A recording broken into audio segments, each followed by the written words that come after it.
grande prazer estar aqui com vocês hoje na FEA, que eu já vim algumas vezes em bancas, mas nunca tinha estado aqui numa palestra, num debate especial com a Leda Paulani, que é uma professora, uma amiga, uma companheira de gestão, com o Roberto Garibe, que conheço há muitos anos, desde o mestrado, já trabalhamos juntos mais de uma gestão. Enfim, então com pessoas de alta competência, com envolvimento grande na administração pública, e com vocês, um público tão seleto, um auditório cheio, muito empolgante ver vocês todos aqui querendo discutir gestão municipal conosco. E essa temática, enfim, é uma temática que eu estudo, trabalho, tem tanto envolvimento que eu não sei qual é, onde para a parte do trabalho, onde começa a parte do estudo e da docência. A questão da gestão municipal envolvendo planejamento e orçamento é algo que sempre me motivou a entender desde a graduação. Eu fiz a graduação de administração pública na GB e na graduação eu decidi que eu queria entender um pouco mais de orçamento, que eu queria trabalhar com isso. E naquele momento, terminando o curso, falei, bem, eu vou fazer mestrado em economia, porque eu quero entender melhor a técnica orçamentária pelo lado da economia. E aí, a primeira coisa que eu tenho para dizer para vocês é o seguinte: a economia não vai te explicar o orçamento. E se tem uma coisa que explica orçamento, gente, é conflito distributivo. Então, o orçamento, antes de mais nada, ele não é uma peça que a gente consiga racionalizar e definir matematicamente. A gente consegue definir matematicamente boa parte dos recursos, mas encaixá-los é uma briga cotidiana, como a Leda já ressaltou da questão do conflito, e a briga cotidiana da cidade, das metrópoles, dos países, se dá nas contas públicas, do lado da receita e do lado da despesa. O orçamento é despesa, o orçamento é receita e despesa. E a receita, ela reflete o conflito distributivo na sociedade, quem paga pela oferta de bens e serviços públicos. Então, essa discussão do orçamento, que ao longo do tempo trabalhando eu fui descobrindo, sempre me instigou, mas ela tem uma grande complexidade, principalmente numa metrópole como São Paulo. Então, para explicar um pouquinho esse contexto para vocês, eu faço até uma comparação de quando eu estive na administração, com a Leda, inclusive, lá no começo dos anos 2000, a gente trabalhou na Secretaria de Finanças e eu estive, por alguns momentos, a cargo da diretoria de orçamento, comparativamente com essa volta agora, quando o Haddad assume e a gente volta para a Secretaria de Planejamento, onde o orçamento agora estava no planejamento. Antigamente ficava em finanças, depois planejamento, agora vai para finanças de novo. Sempre tem uma briga, onde fica o orçamento. Enfim, eu digo para vocês o seguinte: naquela época o orçamento a valores atuais era algo em torno de 23, 25 bilhões. Hoje o orçamento de São Paulo está em torno de 50 bilhões. É muito mais difícil administrar hoje. Naquela época já era muito difícil, eu já não dormia, né? Quando eu voltei agora eu fiquei um ano sem dormir, depois eu saí e voltei a dormir de novo. Enfim, o que... A gente dividia poucas horas de sono, depois eu fiquei com as horas de sono para mim. E aí, por que isso acontece, gente? Porque o Brasil, durante esses anos, passou por uma série de marcos importantes na gestão pública, que trouxeram mudanças para a administração, que vocês devem ter estudado, depois da constituição dos principais marcos nos anos 90, em termos de orçamento, foi o Plano Real, que diminuía a taxa inflacionária. Ela tem um efeito brutal no orçamento. Administrar o orçamento de inflação era maravilhoso. A inflação ajusta qualquer conflito, porque ninguém consegue acompanhar, ela camufla o conflito. Então, fazer orçamento com 10% de inflação ao mês, 30% ao mês, é ridículo, é muito fácil. Você usa a ilusão monetária e você arrocha salário de funcionalismo, né? 3 meses sem reajuste, acabou o problema orçamentário, o déficit reduziu. Então, a inflação é uma maravilha. Quando a inflação abaixa, você já começa a ter uma dificuldade orçamentária. Depois da aprovação da LRF, que é o novo grande marco que pega bem a gente no começo da gestão dos anos 2000, você começa a ter uma nova reflexão. Por quê? Porque a LRF, ela diz coisas muito novas. Lei de responsabilidade fiscal. Acho que vocês sabem, não? Sim, são estudantes muito antenados. Essa lei de responsabilidade fiscal, que é toda a nossa simbologia atual, que a gente não pode mexer, senão a gente vai entrar em depressão, ela nos coloca num outro patamar. Ela diz, por exemplo, que a gente não pode gastar mais do que arrecada. Super novo. Brincadeiras à parte, apesar de não dizer coisas muito novas, ela agrega toda uma mudança legislativa dos anos 80, 90, coloca tudo junto, criminaliza, o que é uma mudança importante, criminalizar. E ela ainda traz uma questão importantíssima para prefeitos, porque ela impede o uso do resta a pagar. O que é resta a pagar? É eu empenhar ou contratar uma despesa e não pagar, deixar para o próximo. E por que isso traz uma mudança importante? Porque todo mundo fazia isso. Então, como todo mundo fazia, isso era uma ciranda financeira costumeira, né? Eu fazia 5 orçamentos em 4 anos, porque o próximo pagava, e o próximo também faz, e assim por diante. Quando ela para isso, ela reduz, ela melhora muito a nossa gestão financeira e orçamentária, porque ela traz clareza, mas ela, na mudança, na transição, ela traz uma dificuldade de administração para quem está bem na transição. Então, os governos que pegam a transição têm que se ajustar pagando a dívida do anterior, né? Então, esse é um primeiro grau de dificuldade. E, além disso, para São Paulo, em específico, há uma nova mudança, que é a assinatura de um contrato de refinanciamento de dívida, que vocês devem ter ouvido falar, né? Uma dívida que existia uma ciranda financeira desde os anos 90, que é assinada em 2000, 2 dias antes da LRF. Assina a dívida de São Paulo, espera para publicar a LRF, só por isso. E aí, essa dívida, que vai até 2030, então, a minha geração, a geração de vocês, mas os próximos vão sofrer as consequências dessa dívida, ela implica uma redução de espaço orçamentário, 13% de pagamento anual. Então, isso traz uma dificuldade bastante grande para a administração orçamentária. Você começar o ano sabendo que você deve 13% da sua receita líquida. Então, tudo mais tem que ser administrado para além dessa dívida. Bem, isso tudo já existia nesses anos 2000, quando a gente administrou. O fato é, primeiro, que de lá para cá, a gente organizou muito as contas públicas. A gente caminhou com transparência, com accountability, com novas regras de contabilidade, todas elas muito positivas. E a gente organizou áreas, a gente organizou a gestão da educação com princípios e regras claras para a educação, saúde, assistência e assim por diante. O que isso significa em termos práticos de orçamento? A gente definiu caixinhas de despesa. Então, o dinheiro da educação eu gasto para educação, o dinheiro da saúde eu gasto para saúde, o dinheiro da assistência eu gasto para assistência. A gente foi criando milhares de fundos de despesa. Fundos de receita e fundos de despesa. Isso é muito bom para a transparência e para a contabilidade, para a contability, mas, por outro lado, gera uma gestão um pouco mais difícil. Quem está dentro, quem tem o dinheiro assegurado, está ótimo. Agora, novas áreas que vão surgindo, que você não tem recurso previsto, esportes, mulheres, negros, idosos, esses vão ter que esperar ter alguma sobra de alguma coisa para poder administrar. Então, o que acontece? Ao longo de 10 anos, eu cresço a demanda, eu aumento a demanda, eu organizo a receita que tinha, eu cresço essa receita, mas eu cresço para as áreas definidas. Eu não cresço igualmente para todo mundo. Não é que eu tenho 50 bi que eu posso administrar como eu quiser. Eu tenho 50 bi, que 13 bi é de educação, 7 bi é folha, 8 bi é saúde, 6 bi é dívida desse contrato, mais uma outra dívida que surge nesse período, que é de precatórios, que eu sou obrigada a pagar um percentual. O que é precatório, vocês sabem? São sentenças judiciais. O juiz vai lá e fala, olha, o funcionário entrou com uma ação contra a prefeitura, ele tem direito a receber, pague-se. Só que ele entrou com a ação em 84. A sentença é de 2014. E o período de 84? Virou precatório, então tem que pagar uma bolada para ele. Então, e para vários, não são um, são vários. Além disso, eu desapropriei um terreno, que valia 1 milhão, paguei 100 mil. Aí ele entra com a ação, aí sai a ação. 10 anos depois, aí eu já tenho que pagar 100 milhões para ele. Isso é uma bolada. A gente tem mais de 10 bilhões de precatórios ali.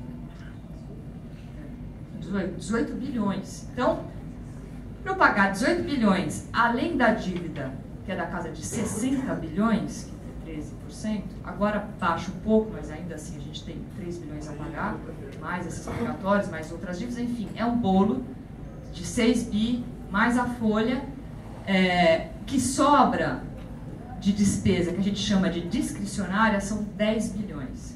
Você falar, pô, mas Úrsula, 10 bilhões é dinheiro pra caramba, realmente. Só que dinheiro é relativo. Quanto você precisa e quanto você tem. A demanda da população é muito maior que 10 bilhões. Dentro desses 10 bilhões, olha que discricionariedade. 2,5 bi é transporte. Posso decidir pagar ou não o subsídio à tarifa? É subsídio mais a gestão da CT, mais da SP Trans. Se eu quero tarifa zero, se eu quiser tarifa zero mesmo, não é 2,5 bilhões, vai para 4. Então, 2,5 bilhões com esse atual estado de bilhete único que a gente consolidou. Mais 2,5 bi, que é toda a coleta, varrição de lixo e iluminação pública. Que também é discricionário, entre aspas, porque eu não posso falar, bem, eu não estou querendo gastar esse dinheiro aqui, vou fazer investimento, eu deixo a cidade sem coleta de lixo. Não dá, sem varrição. Os outros 5 bi, eu vou dividir entre todas as outras áreas da prefeitura que não são educação e saúde consolidada. Então, para vocês terem ideia, verde, acessibilidade, assistência social, esportes, cultura, mulheres, todas essas áreas dividem 1 bi. Educação tem 13, saúde tem 8, essas outras áreas todas, são as 10 áreas, dividem 1 bi. As 32 subprefeituras dividem 1 bi 200, 32 subprefeituras, para fazer o que elas têm que fazer, que se resume a poda de árvore e limpeza de bueiro. Se tiver que fazer outra coisa com esse dinheiro, absolutamente não dá, né? Aí, com isso, gente, o que eu estou querendo dizer para vocês? Eu tenho uma série de restrições e o orçamento, boa parte dele hoje, se eu olhar tecnicamente, já está mais ou menos feito, porque se eu sei o dinheiro que tem e ele é carimbado, eu sei onde tem que pôr. O duro é aquilo que eu não tenho carimbo. O que eu faço com a demanda diária que chega, com toda a demanda que vem de regiões periféricas que não tem infraestrutura pré-definida? Porque o orçamento ele tem uma inércia, assim como a administração pública tem inércia, o orçamento também tem. Eu coloco dinheiro onde já tem dinheiro. Onde tem parque instalado, eu tenho que manter. Porque manter, por exemplo, manter a USP custa. Se eu quero construir mais um outro campus, vai dar trabalho. E eu vou ter que dividir o dinheiro no futuro. Vocês sabem bem o que eu estou falando. Se eu tenho recurso crescente sempre, é uma coisa. E se o recurso não cresce? A gente sabe o que significa. Então, essa é a dificuldade. A cidade administrar a sua gestão patrimonial, orçamentária e financeira significa administrar conflito. Não só da despesa, mas quem paga por essa despesa, né? Quem contribui para isso? Uma das formas de você ajustar melhor é cobrar melhor, aumentar imposto, de uma forma mais razoável, mais progressiva. Vocês devem ter acompanhado o que foi a guerra do IPTU no primeiro ano. Cobrança de um IPTU mais alto em áreas mais valorizadas, que poderia chegar a 30% de aumento, levou a cidade, influenciada por um papel da mídia também muito distorcido, a rechaçar a proposta. O que poderia ter nos dado 1 bi de aumento a ser dividido, não logrou êxito naquele ano. Né? Mesmo até se regiões periféricas contaminadas com o discurso não queriam aumento do IPTU. Eu lembro da gente, numa audiência pública na Câmara, uma moça do Coletivo da Cultura falando que tinha que ter descentralização, mais casas de cultura, investimento em áreas de lazer e contra o IPTU progressivo. Como é que eu vou fazer a sua proposta para em pé? Se você quer tudo, mas não quer IPTU progressivo, que é injusto. Enfim, com certeza o discurso dela também estava contaminado com informações equivocadas. Mas essa administração é uma administração complexa. Além desse conflito da cidade, tem um conflito federativo. As verbas do município, uma parte delas, dependem de transferências que vêm de outros entes. A gente não arrecada imposto de renda. O imposto de renda vem para nós por um repasse de fundo de participação que a gente fica com um pedaço pequeno. Verbas de investimento em áreas de infraestrutura, o município não consegue ter. Habitação, drenagem, isso é muito custoso. Como eu falei, esse discricionário, 10 bis, quando a gente consegue sobrar um investimento puro, é 1 bi. Isso não dá conta. São Paulo precisaria ter uns 5 bilhões de investimento. Isso implica repasse do governo federal. Que o governo federal tem limitação para passar. Vocês estão acompanhando. Houve uma promessa, o programa de metas foi feito contando com esse repasse. No momento em que parecia que tudo ia bem, que ia crescer. Quando começa a cair, esse repasse não houve. Não houve nem metade, nem um terço do repasse prometido.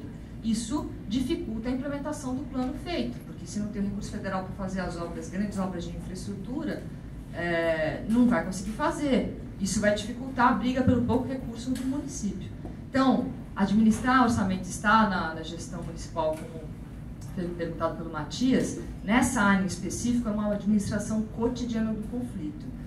Para isso, a aposta que a gente fez é esclarecer quais são, apostar em transparência, apostar na discussão, no diálogo e mostrar qual é a realidade das contas, é uma aposta importante, que a cidade consiga como um todo participar.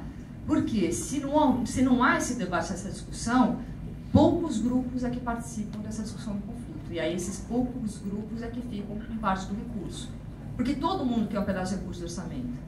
Fornecedores, funcionários, empreiteiros, a população.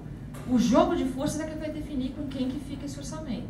Se não tem o jogo de forças, o orçamento ele vai sendo capturado.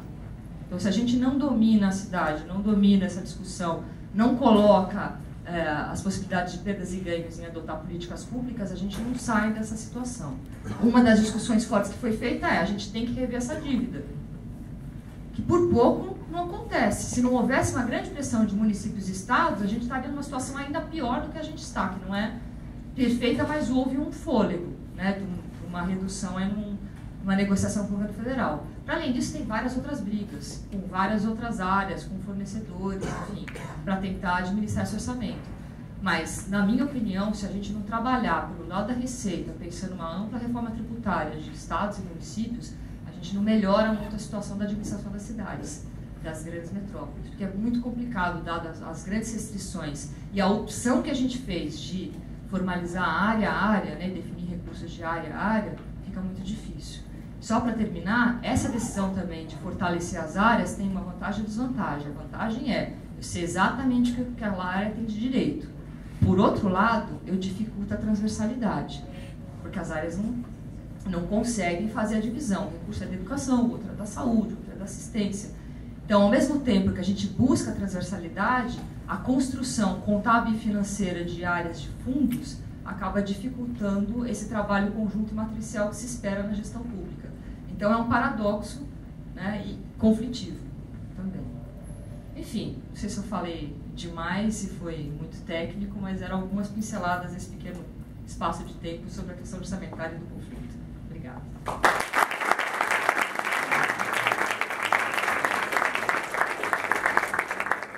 Antes de passar para o Roberto, ainda pediu para dar 2 palavras.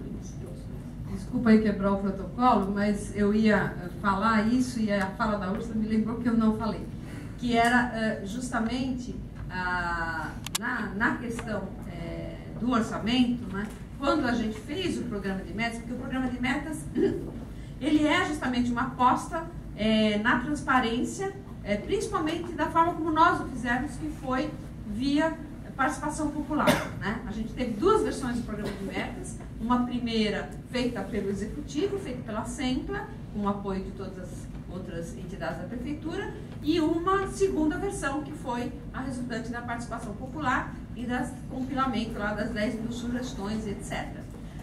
Agora, quando a gente fez esse programa de metas, foi no começo da gestão Haddad, a perspectiva era que a gente receberia do governo federal, estou colocando isso aqui só para vocês terem uma ideia do tamanho da encrenca, né? Que a gente receberia do governo federal alguma coisa em torno de 8 bilhões de reais ao longo de toda a gestão. O Garibe conhece bem esses números porque a gente foi lá no Ministério do Planejamento algumas vezes lá brigar com o governo federal para ver se o recurso vinha, né? Sendo que desses 8 bilhões eram 2 bilhões e pouco de recursos para o Minha Casa Minha Vida e mais 6 bilhões e meio para investimentos, principalmente com recursos do PAC, né? Principalmente para drenagem e mobilidade, corredor. Basicamente isso, drenagem e mobilidade corredor, né? E o Minha Casa Minha Vida. Quando eu saí, no final de 2014, portanto já transcorridos 2 anos da gestão, não tinha entrado nem 500 milhões. Entrado dinheiro em caixa, não tinha entrado 500 milhões ainda. Né? Até agora, diz a Úrsula aqui, já está acabando já 3/4 do governo, praticamente, né? Que só tem mais um ano, deu 700 milhões. Então, quer dizer, é muito complicado quando você planeja, né, esperando um determinado recurso e depois você tem uma queda brutal dessa. Isso aí, para o investimento da cidade, é uma tragédia, porque, gente, olha, a cidade de São Paulo, quando começou a gestão do Haddad, ela tinha per capita de investimento público metade do que tem Nova York, Paris, Milão, não, a cidade do Rio de Janeiro. Metade per capita do que tem a cidade do Rio de Janeiro.